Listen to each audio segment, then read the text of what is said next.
Nicolas Violo est commercial dans une imprimerie. Depuis l'an dernier, il est suivi par ce cabinet de ressources humaines pour un bilan de compétences. Ça faisait 10 ans que j'étais chez Offset 5 et j'avais besoin de faire un point sur ma carrière, une remise en cause personnellement. Et grâce à mon bilan de compétences, aujourd'hui, je peux me repartir sur des nouveaux objectifs, des nouveaux horizons. Un bilan de compétences financé par le DIF, le droit individuel à la formation, qui a aujourd'hui été supprimé et remplacé par le CPF. Depuis le 1er janvier, chaque salarié doit en effet créer sur Internet un compte personnel de formation qui le suivra toute sa carrière jusqu'à sa retraite et sur lequel seront crédités tous les ans entre 12 et 24 ans de formation. Les heures de DIF non utilisées ces dernières années peuvent être créditées sur ce nouveau compte. En revanche, les offres de formation sont désormais restreintes par métier.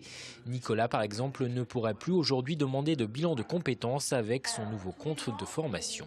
Sont prises en charge depuis la réforme de la formation les formations qui sont certifiantes, diplômantes ou qualifiantes. C'est-à-dire que chaque OPCA, donc chaque organisme collecteur de fonds de formation en fonction des branches professionnelles, va récolter donc les fonds des entreprises comme précédemment, mais va les redistribuer sur des formations qui auront été décidées en amont par cet OPCA.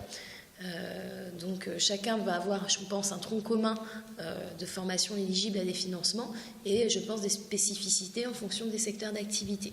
Cette réforme impose également de nouvelles obligations aux employeurs, notamment d'avoir un entretien tous les 2 ans avec chacun de ses salariés pour évoquer la formation.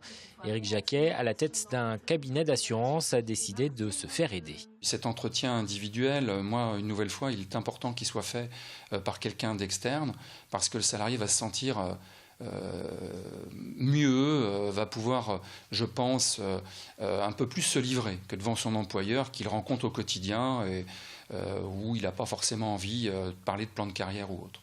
Les employeurs devront également prouver tous les 6 ans que leurs salariés ont pu évoluer. Des pénalités sont prévues pour les entreprises de plus de 50 salariés.